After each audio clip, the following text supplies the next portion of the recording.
The Sex Ed with Tim podcast is recorded on the traditional territory of many nations, including the Mississaugas of the Credit, the Anishinaabe, the Chippewa, the Haudenosaunee, and the Wendat peoples, and is now home to many diverse First Nations, Inuit, and Métis people. We acknowledge that Toronto is covered by Treaty 13, signed with the Mississaugas of the Credit, and the Williams Treaty, signed with multiple Mississaugas and Chippewa bands. You're listening to Sex Ed with Tim.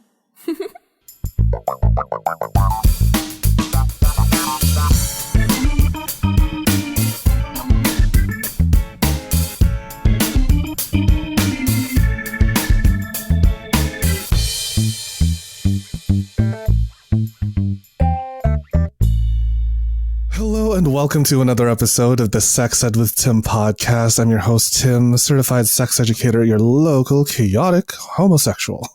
And what is the difference between a urologist and a podiatrist? One is more impressed when you show him a foot. Now, yeah, you like that one, right? That's a good one. One of my other favorite urology jokes is like when the patient asks for a second opinion and then the doctor goes, well, what's wrong with one finger? Because he was going to put in two. You should have been a urologist. I should have been. With the amount of prostates I've touched in my life, I think so. Yeah, I'll tell you. Well, my lovely listeners, or as I am now dubbing you all, my chlamydiates, I would like to introduce you all to a very special guest, the one and only Dr. Paul Gittens on the show. Hello, Dr. Gittens. How are you doing? Hello. Hello. What did you call the people on your show? The chlamydiates. Chlamydiates. Hello to all the chlamydiates out there. It's wonderful to be on the show, and I've listened to a number of your podcasts, and you are fabulous. Oh, thank you so much, Dr. Gittens. That means a lot because the show is very much off the rails sometimes. But when a medical professional comes in, I feel like I have to kind of get myself prim and proper. But you know what? The talking about sexual health is already very uncomfortable. So I think it's really important to lighten the mood. Before we get started, can you please talk to us a little bit about your work and what you do? Yeah. So I am a board certified urologist. That means that I went to medical school and then I did a residency in urology. Residency was 6 years. During my residency, I was fascinated with male infertility and sexual function for men and women. And then from there, I did a fellowship, which is specialty training in those fields. So sexual health for men, women, and then male infertility. After that, I went out and I ran a program at one of the medical schools in New York. And now I have my own practices in Philadelphia, New York, and in Allentown, Pennsylvania, which is right near the Poconos. Amazing. So I really want to make this conversation centered around penis health because as someone who has an amazing penis and two other penises behind me, this over here is I see that.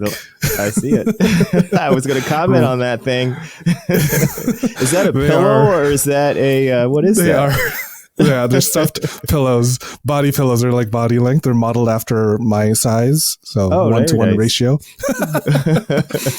I wanted to talk a lot about penis health and what exactly makes a healthy penis. What are some of the signs that we look for in our penises that point us in the right direction? Yeah, so I think that to talk about a healthy penis, we have to talk about an unhealthy penis, right? Because that's when guys start to really notice things. Most men when they're younger, we take advantage of our penis. We don't think about things. Things just, you get an erection when the wind blows or when you have a sexy thought and it goes up and then it goes down and then it goes right back up again. That is probably when you're 18 years old and you're thinking about your penis cut, that's kind of what we think of as a healthy penis. It's a penis that is reactive. It's a penis that when you're having intercourse, you have great initiation. So that's starting time, but also the maintenance. So when I talk about erections to my patients, I talk about initiation. I talk about maintenance. So maintenance is maintaining the erection through intercourse or masturbation or play or whatever you're doing. So it's satisfactory to you as well as your partner or yourself. I wanted to go a little more in depth into some of the common concerns that my listeners have written in about. So, for example, performance anxiety and erectile dysfunction. I have always been a proponent in saying nothing is wrong with you and your penis is going to do exactly what it needs to do. However, sometimes it does cause a little bit of concern for our listeners. So my question to you is, what are some of the common causes of performance anxiety and loss of erection? So I would say the biggest cause of performance anxiety is a bad experience, right? And so it's a person that at some point either tried to have an erection and they were unsuccessful, or maybe they got drunk and they tried to have an erection and they were unsuccessful, or maybe their erection wasn't adequate for that partner. Maybe that partner maybe talked down to that person. And so when that happens, we get into this kind of fight or flight response, right? That means we make something called adrenaline. So what we, at least in my field, what we call kind of that anxiety we call it adrenaline mediated erectile dysfunction, right? So adrenaline is this chemical that your body makes when you're going to fight or you're going to run, right? And so what happens is when you have that bad experience, you make more adrenaline because you're anxious, and then your body thinks you're going to fight or you run, and it draws all this blood flow out of your penis and it shifts it to your arms and your legs because your body thinks you're going to run or fight, right? And so that's what we kind of call adrenaline mediated erectile dysfunction. So the number one cause of that is a bad experience. So it is very much psychological as opposed to like biological. Yeah. So I personally don't use the word psychological. I think it has a bad connotation. I think it kind of puts the onus on the person, and that it's kind of in the head, where it is biological. Adrenaline is a chemical that you make, right? And so I don't really think of it as psychological. I think it's something that's happening because of a response that you've had, for the most part. Right. And it's not really like, I guess the word I'm thinking about right now is abnormal. Like, this is something that your body is just normally responding to. It's something, exactly. Yeah. So then how does one combat that when like they're in such a place where like, oh my God, I need to run or I need to fight? How do they get back into their body to let the blood flow back to where it should be? So the best way I find is to create or have that person have great erections. Like, we got to get you back on your feet. You got to get back on the horse, right? Right.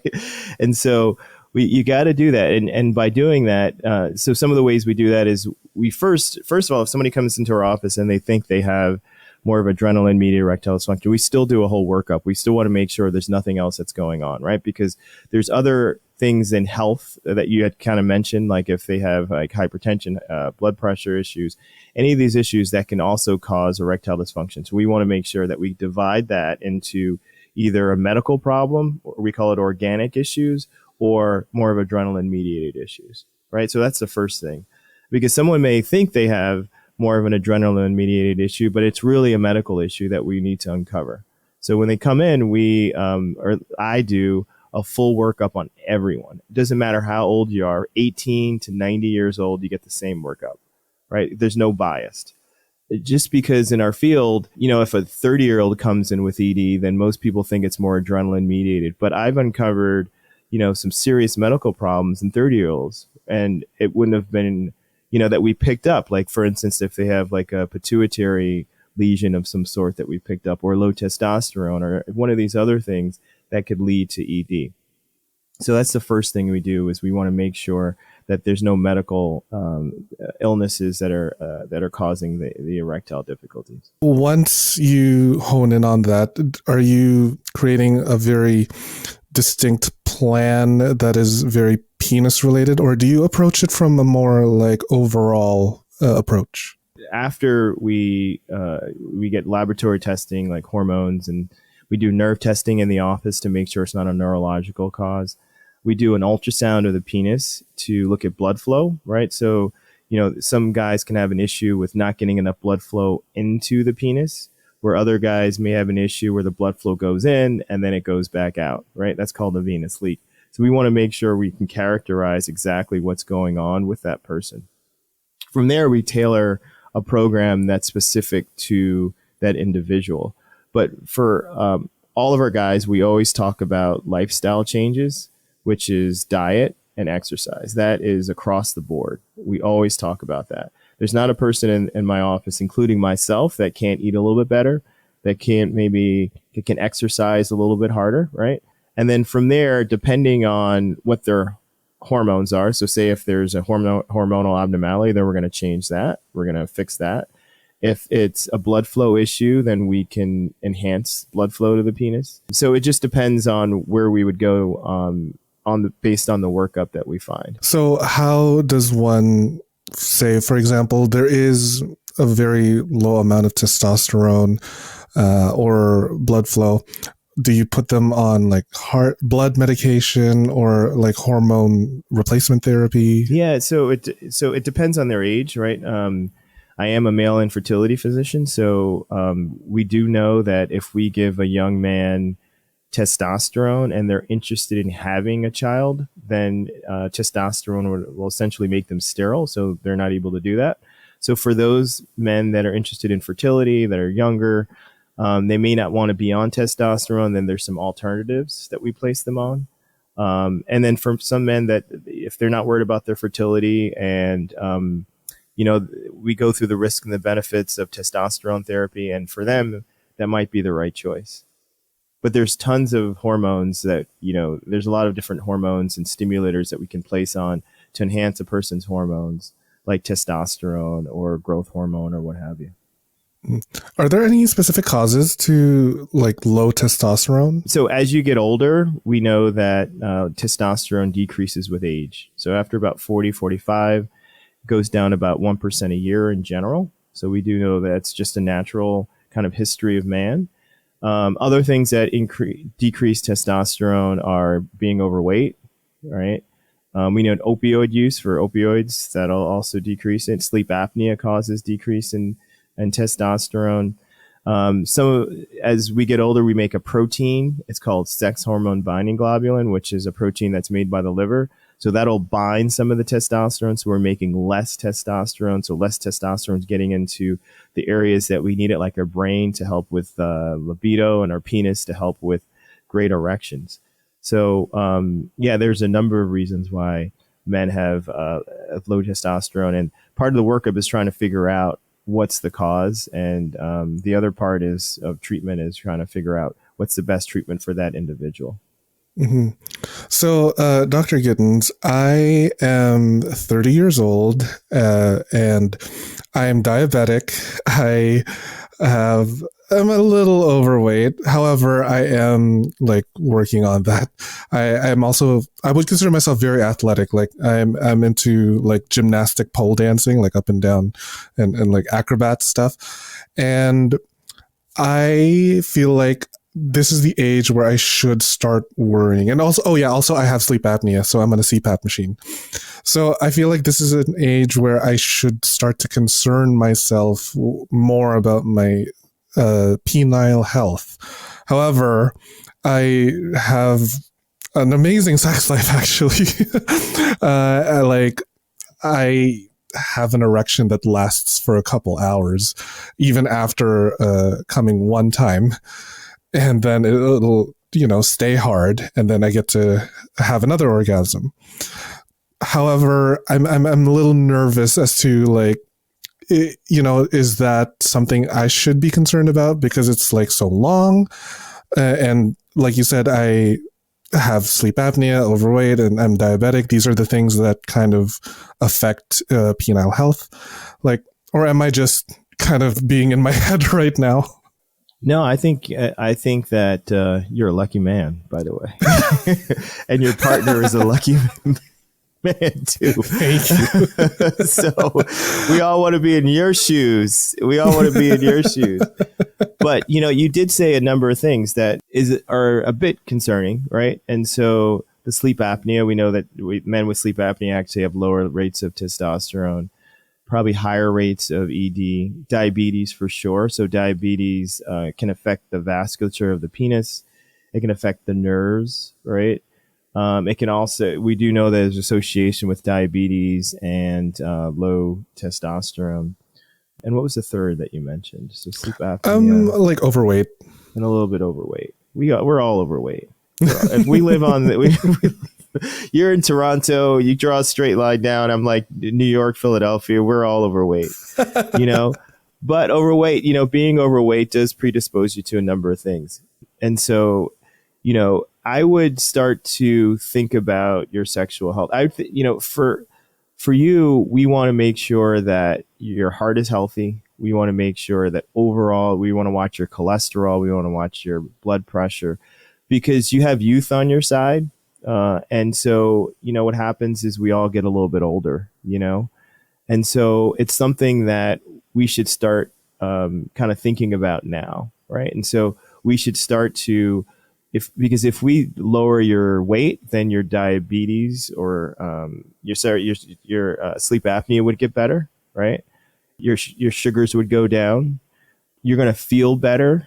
You're going to look better. It's nothing like looking in the mirror and say, man, I look good. Man, I just want to fuck myself. That's right. And when you say, and when you're looking better, then your penis is going to be better, right? Your partner's going to say, oh man, like your penis is going to look bigger too, right? It's going to hang better because of that fat pad that's there. That's going to kind of draw back a little bit. So, I see you have that pillow back there. It's 1-to-1. And so that the penis, right? And so it's going to be twice as long after you lose a little weight. So it's so important that you do these things because, I worry about you 10, 15 years down the line, right? Because we know that those things will catch up. And then we know that as your penis starts to decline, so as guys start getting erectile dysfunction, that's the first thing that happens. And then after that, then we start worrying about heart events, right? So when you look at data, guys that have ED, and you look ahead several years, they're more likely to have a heart attack, right? And then they're more likely to have a stroke. So you see, so the penis is kind of this litmus test. It's like the canary in the coal mine type of thing, right? And so we want to make sure we're getting ahead of it. So if we're worried about your penile health, if that's a big, because it seems like this is a center of kind of it's the center of almost every guy's existence, right? But if we want to maintain good sexual health, then we have to maintain good overall health, right? And so that's really what it's all about. We want to make sure, and then no guy wants to be in a situation where they're with their partner and they're not able to, to get an erection or to satisfy them. There's no guy that wants that. Most guys don't want that, And so we want to make sure we're thinking ahead. Yeah. Well, for the record, Dr. Gittens, my workup has been pretty good. My A1C is like basically out of diabetic levels. Hey. Let's see. What else did my doctor say? Oh yeah. My sugar, it stays steadily between 4 to 7 millimoles. And, my doctor's also putting me up for gastric bypass to kind of help with the weight loss. And I'm wondering then, are there any sort of concerns when it comes to men who have such drastic surgeries and life-changing procedures and in relation to their sexual health? So you're asking like a person that might be overweight and then goes through gastric bypass? Or? Yeah, for example, like liposuction even, or gastric bypass, whatever it may be.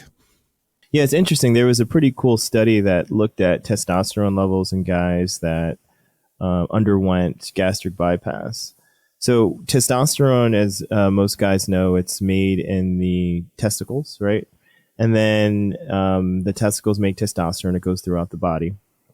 And it binds to like receptors. And these receptors then bring testosterone into the brain, the penis, the muscles, all these other things. And so testosterone is obviously really important. So the study looked at testosterone levels before gastric bypass, and then they looked at testosterone after gastric bypass. And as those guys lost weight, their testosterone levels actually went up. So that's a great thing. And there's other studies where they look at weight loss and testosterone, and testosterone goes up exponentially depending on how much weight you lose. So more than 10%, it goes up exponentially, not just like a 1-to-1 thing, but it kind of dives straight up. So, so losing weight is great for testosterone levels. It's good for sexual function. It's good for the penis. It's good for the heart. It's good for cholesterol. It's good for everything. Good for your joints. Good for everything. Yeah. Right now, good for my back. Oh my God, Dr. Gittens. Like, yeah. I just stretched my back right now. It like cracked in 5 different places.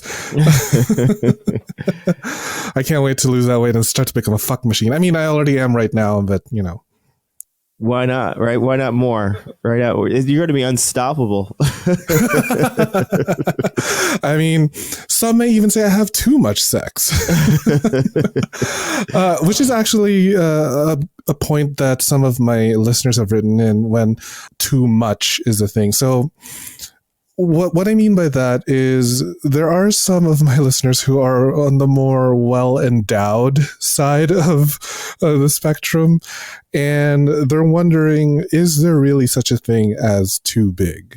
I think that it depends on your partner and what they think or might be too big. And you may say, listen, if your partner doesn't like it, then the answer may be just to find another one. I don't know. So it's like, it's always period in the eyes of the beholder, right? That's where it is. So I don't think there's a thing of too big or too little. I think it always depends on satisfying yourself or satisfying your partner. I think that's the most important thing. But, obviously we're in an age where most guys aren't as well endowed as you are and those other people that are calling in. So they want to be a little bit bigger, right? And so they want to enhance their girth or their length. And so a lot of them resort to pumps or girth enhancement procedures and all these other things to kind of help to kind of bring more health to their penis. I actually wanted to ask you about that. Like, is there a way to naturally enhance the size of our penis? Yes and no. Obviously there are things that we can do, such as pumps. So, for instance, like the exerciser, that's something that we talk about here. And the exerciser is a pump that's used. We use it to kind of exercise the penis. You can use it to rehab the penis for erectile dysfunction, but you can also use it to start exercising the penis just for more health, more blood flow. That's one of the things that you can do.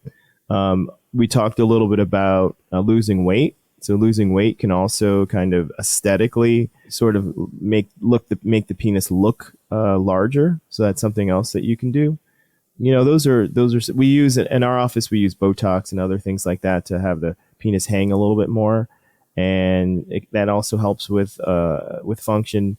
That's not you said more natural. That's more of medical. Another medical thing that we do, I do a lot of girth enhancement with hyaluronic acid fillers. We use that to help with girth.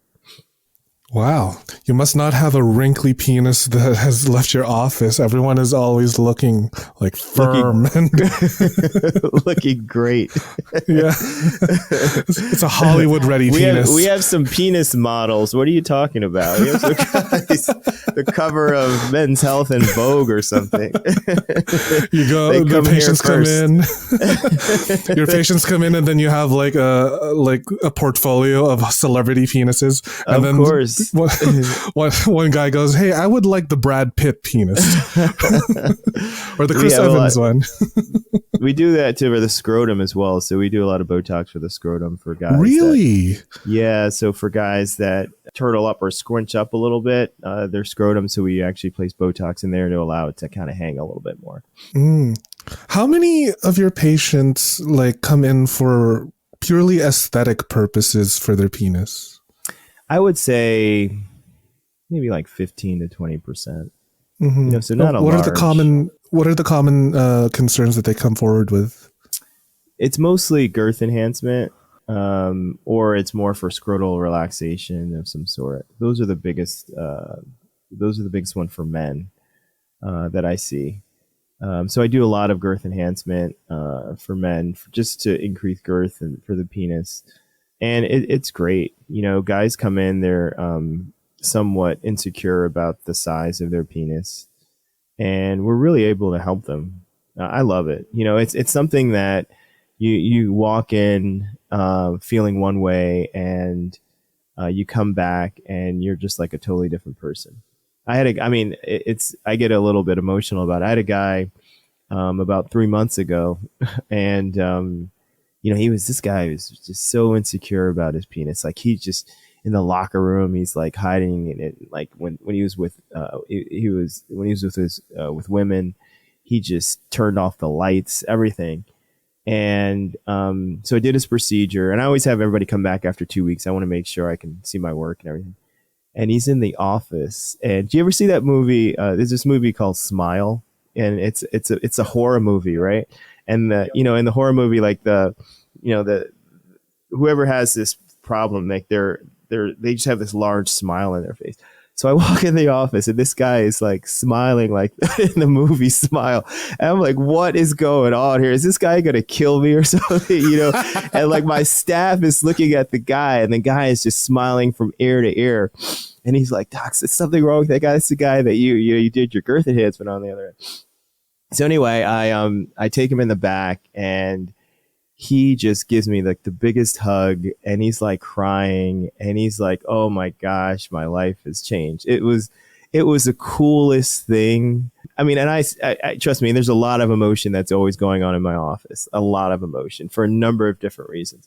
But this was just so cool, and so we really got to, change his life in some way. So it was great. It was great. Yeah, he came in bipedal and he came out a tripod. A tripod. he hopped out. It's just it wasn't a tripod. He just hopped out. Hopped out of it. Had to sling it over his shoulder.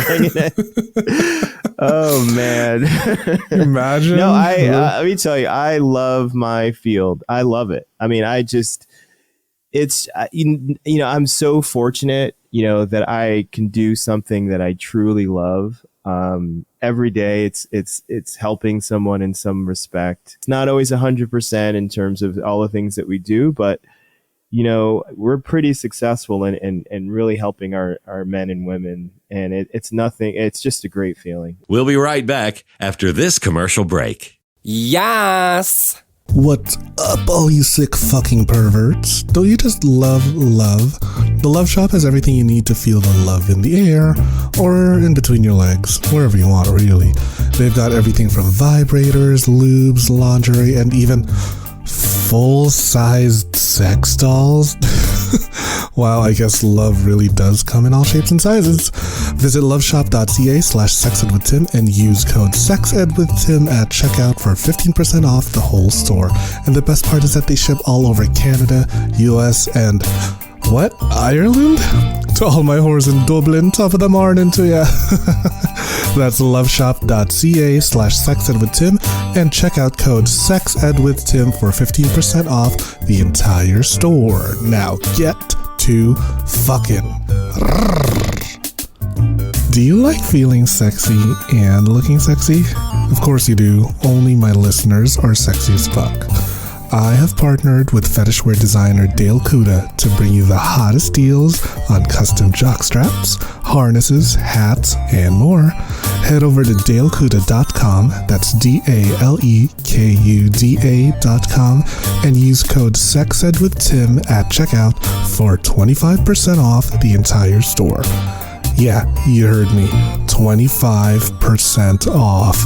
And cherry on top, free shipping. Oh my god.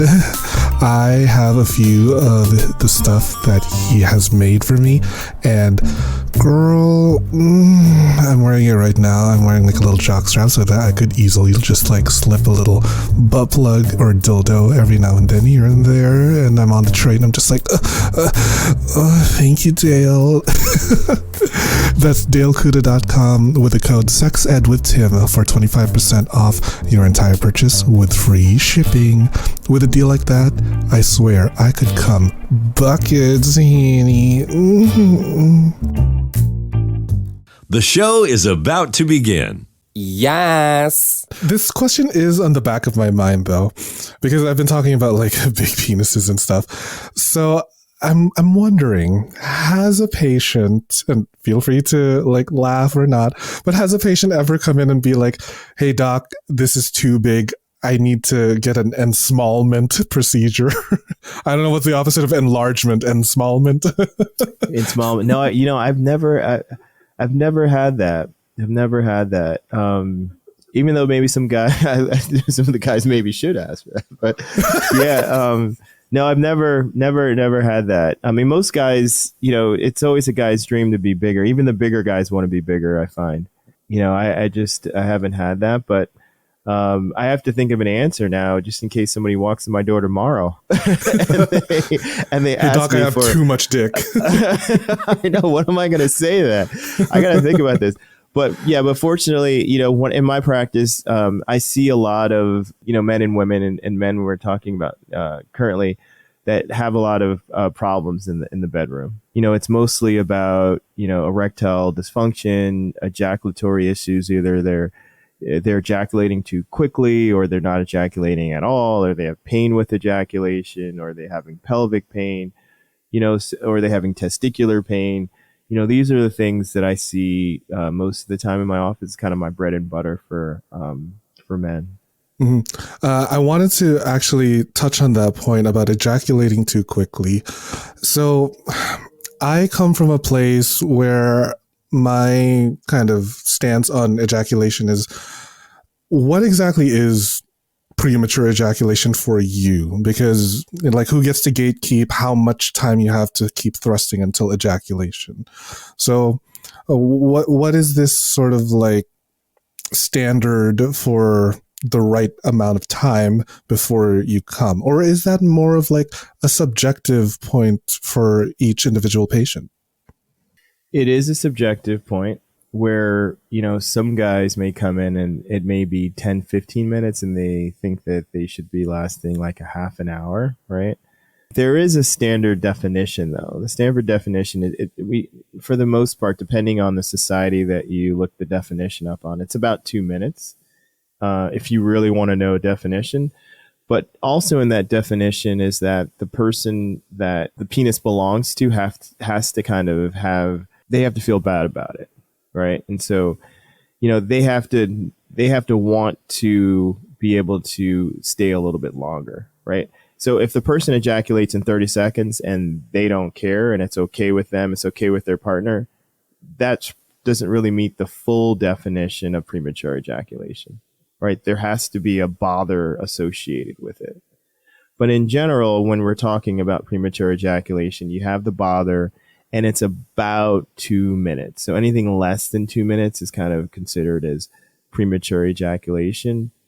But, that differs. Like, I had a guy the other day that came in and he had previously, his ejaculatory time was about 10 to 15 minutes.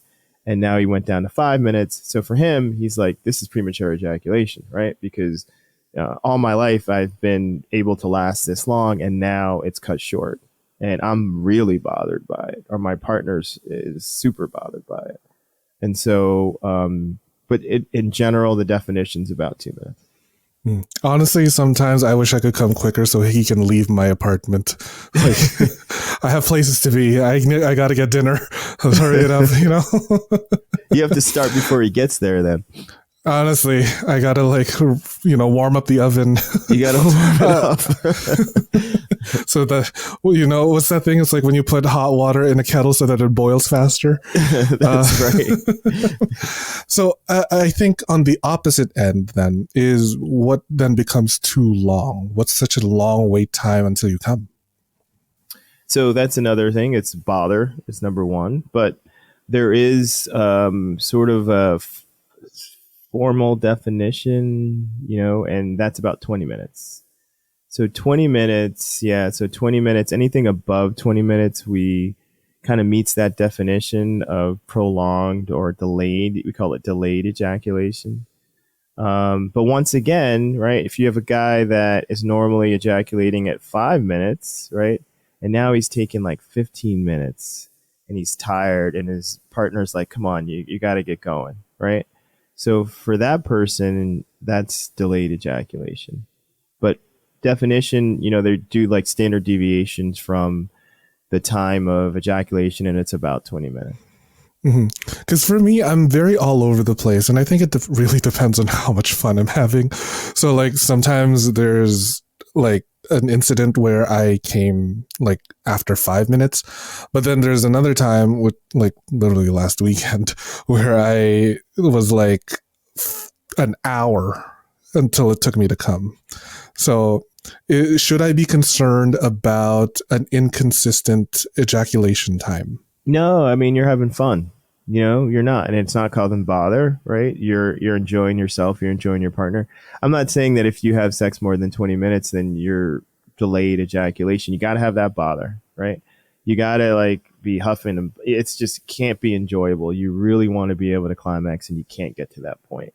So that is a key component to sort of that definition of delayed ejaculation. So if you want to go 2 hours, an hour, stop, sleep, go, get up, go again, you do it, or go 30 seconds. It's really up to you in terms of, what you feel is enjoyable. Well, I have a lot of bother, but it's usually from the guy I'm with instead of like the time that it takes for me to come. I'm like, come on, TikTok, I really have to get to work. So I'm surprised you made it on time tonight then. I know. My busy schedule, always having sex. I'm having sex right now. I know. You have to you should say 9, whatever the time is, 9 o'clock, but plus or minus 20 minutes. Give or take the deviation from it. So the next issue that my listeners write in about is actually surprisingly fertility. And I say surprisingly because most of my listeners are gay men who have sex with other men. So fertility has become an issue for the people writing in. And I'm wondering, are there any sort of red flags when it comes to fertility? And how does someone with a penis like get that checked? How do we know that we're fertile and producing enough sperm cells? Yeah.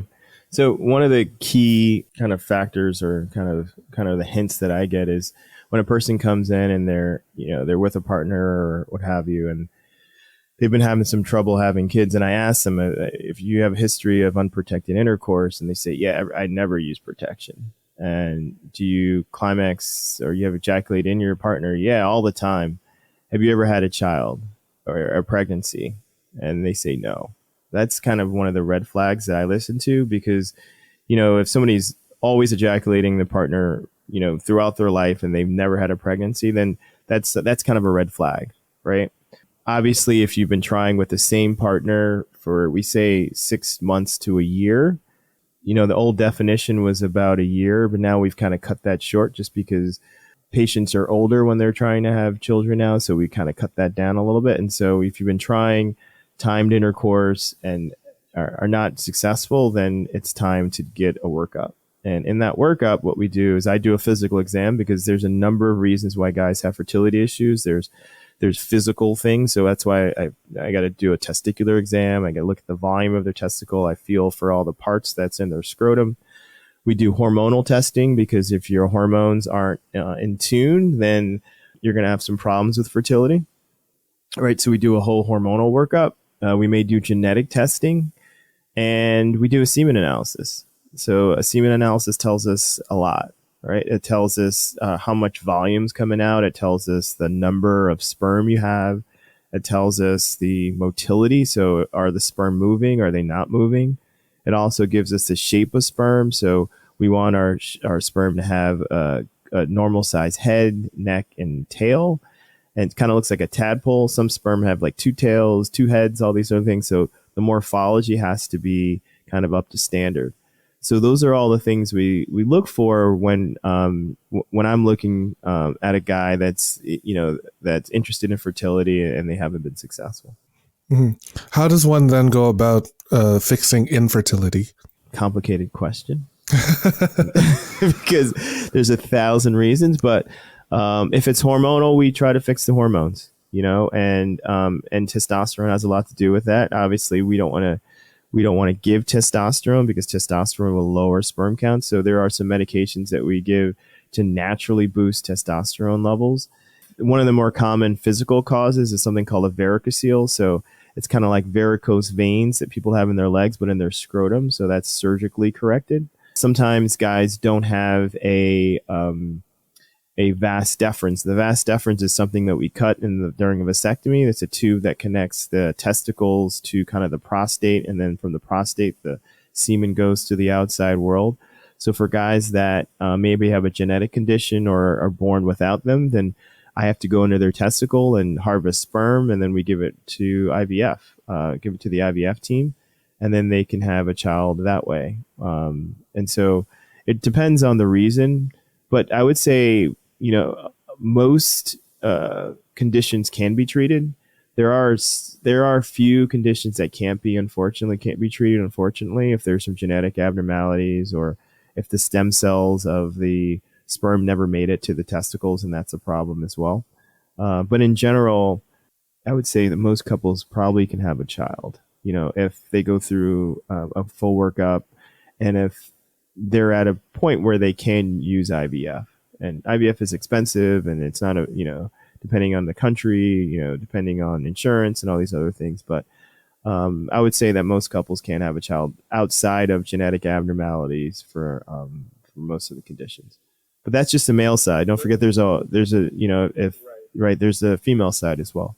Mm-hmm, mm-hmm. Does the prostate play a role into our fertility in any way? So you need your prostate because that's one of the areas where sperm travel through, right?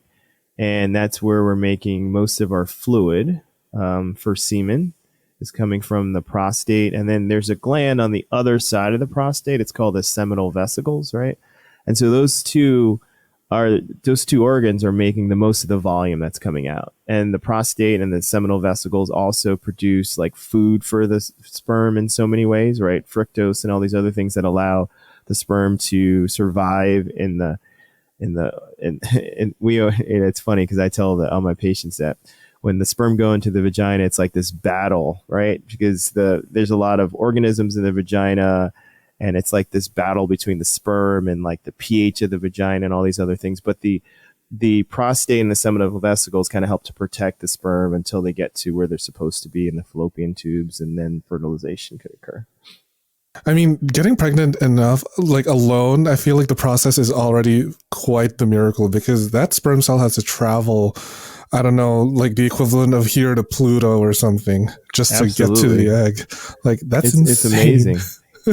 It's an amazing process.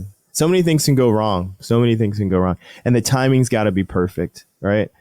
There's, you got like 3 to maybe 4 or 5 days, not even 5. It's probably 3 to 4 days out of the month where you can really get pregnant. So it's a miracle. It's cool.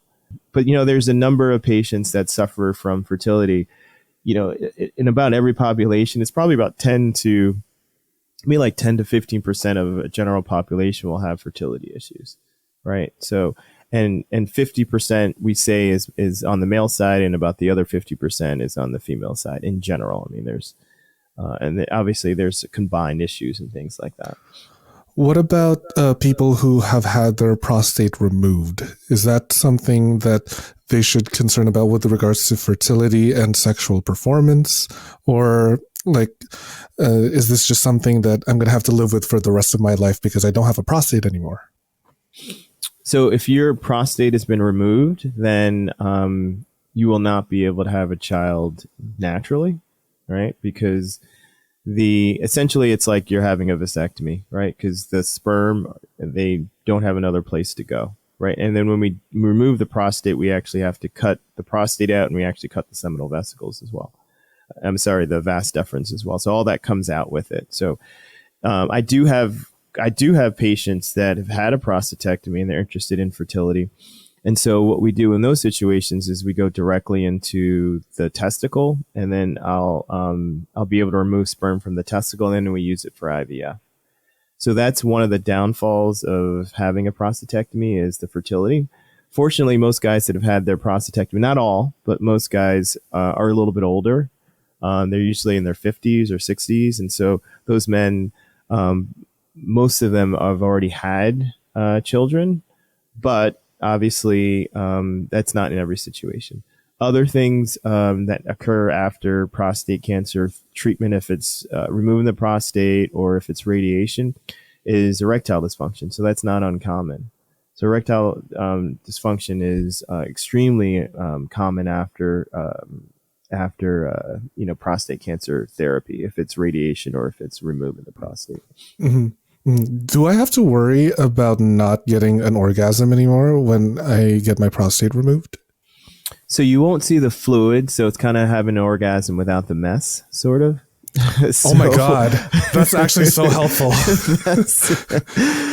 the place without a trace. Without a trace. But so you will have an orgasm. So the orgasm and the ejaculation is totally different, right? So the ejaculation is kind of that fluid that's coming out, where the orgasm is that sense of euphoria, that sense of excitement. That's where your heart starts racing, and that's where you start feeling great and maybe having some connection with your partner. So that could be the same. So guys that have had their prostate removed, some guys will say that the orgasm is better after they've had, this is not a reason to get your prostate removed, guys. And some guys have pain with orgasm, or the feeling will be the same. So it varies. But I would say for the most part, it's on the side of staying the same or a little bit better. I could advertise a prostatectomy to my listeners to be like, if you're ever planning on having an affair, you don't have to leave anything behind. Don't do that. There's a lot of other things that go along with that. I know. Oh man. Yeah. There's a lot of other things. Yeah. No prostatectomy for better orgasms, or if you're going to have a affair, for the record. I'm putting it out there. Yes, the views of Dr. Gittens do not reflect the views of Sex Ed with Tim. That's right. I'm going to have to put a disclaimer on there.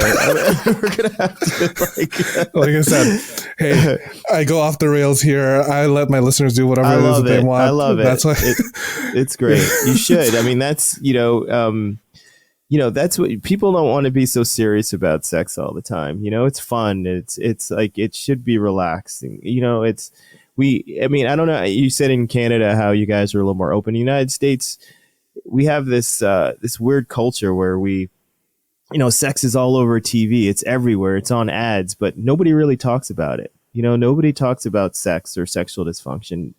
It's a weird culture we have here. Yeah. It's like, are you horny or are you not horny? Let's get one thing clear here. So, like I said before, my audience is mainly gay men. And what I have found within the gay culture is the use of steroids and anabolic steroids and working out. And I personally have never used it, so I'm not really comfortable answering the questions from my listeners about steroid use. So I'm wondering, Dr. Gittens, how does steroid use affect penile health? Like, is it true that your penis can actually start to look smaller after overuse of steroids? Or do I not feel as horny anymore when I'm on steroids a lot? So steroids, most guys can kind of consider, and I think this is what you're talking about, more testosterone and steroids. There's a number of types of steroids. There's anabolics to help like muscle building and all these other things, but most guys are on testosterone. And to answer your question, it really depends on the person in terms of if they really need the testosterone or not, right? So, the way I describe testosterone and the need for testosterone and how much testosterone you need and all these other things is I think of like the person as kind of like a plant, right? And I think of testosterone as like water, right? And I think about if you are like a withering plant and you pour water on the plant, then your flowers are going to blossom, right? So that's giving you testosterone, and that's kind of allowing you to kind of feel better because your testosterone is low. But if you continue to pour water on that plant, right, what's going to happen is you're going to get all this water on the floor and you're going to get all these side effects, right? So if you need testosterone, I think it's a good thing. But if you're taking too much testosterone, then we need to worry about side effects. It's kind of the summary of what I just said. So for guys that start off with low testosterone and they're taking testosterone, they'll feel a better libido. They may feel better energy. They may have better erections. They may have just better well-being. They may sleep better. They may lose weight faster. All these great things.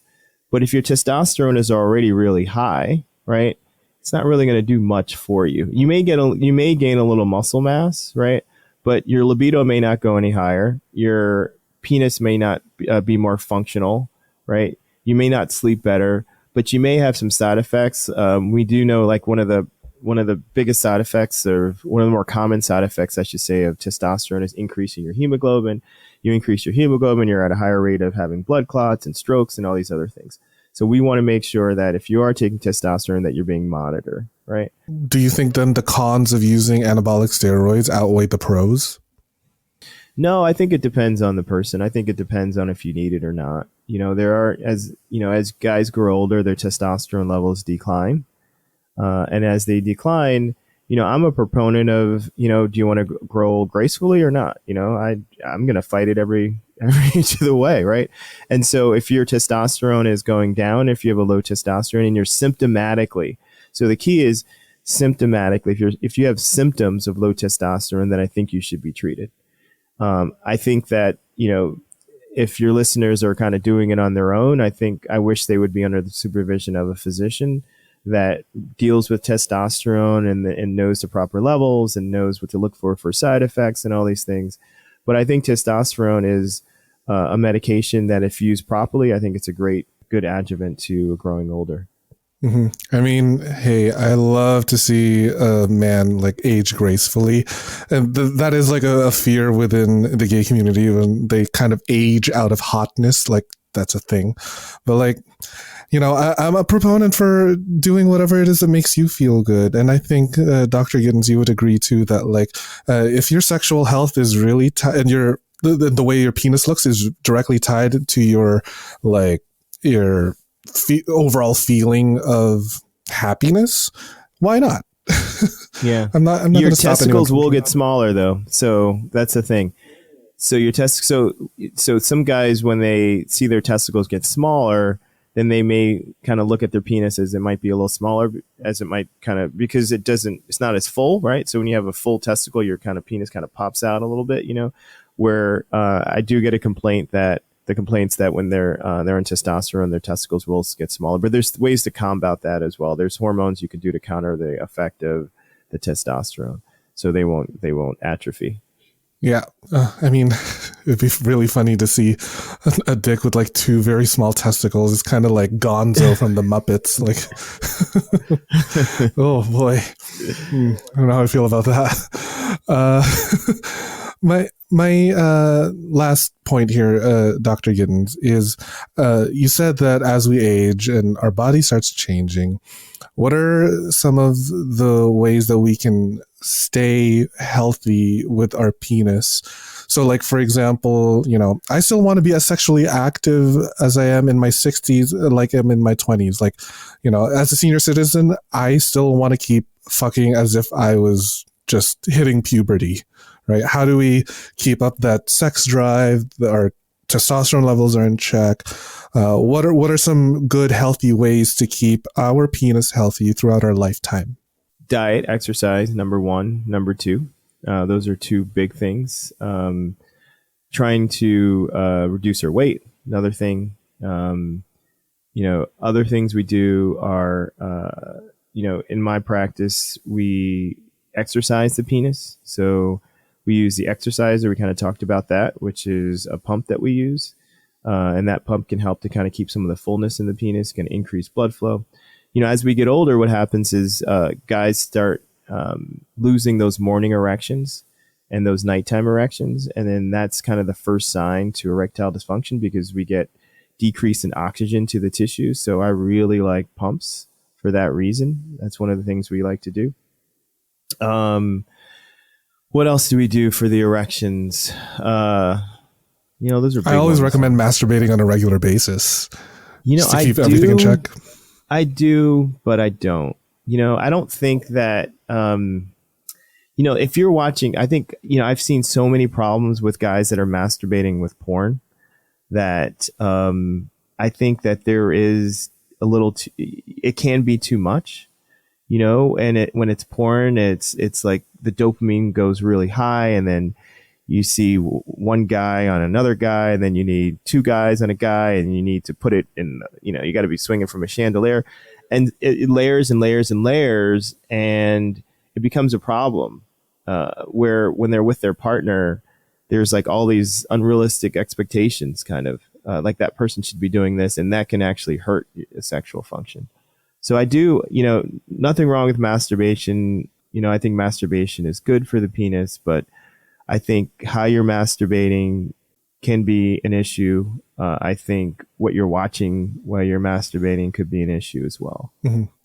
So basically making sure I'm eating right, making sure I'm running or working out right, and making sure I'm like not overdoing it on jacking off. Just everything in moderation.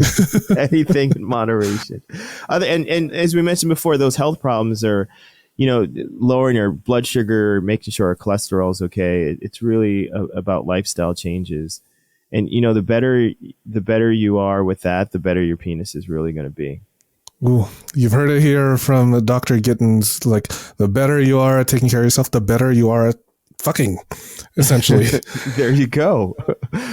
I should put that on. I should put that on my website or on a billboard. You can take all the royalties. The better you are at taking care of yourself, the better you'll be at fucking. Well, Dr. Gittens, it has been an absolute pleasure having you here on the show. Is there anything that you would like the audience to find before we sign off? My website is rockwellcenters.com. You can see me on Instagram at Dr. Gittens, TikTok. I'm working on that at Dr. Gittens. And we're in Philadelphia, New York, and also in upstate Pennsylvania. Soon to be in Toronto. No, I'm joking. Yay! We're going to open a practice there, too. Dr. Gittens, you're going to be rolling in dough if you open your practice here in Toronto.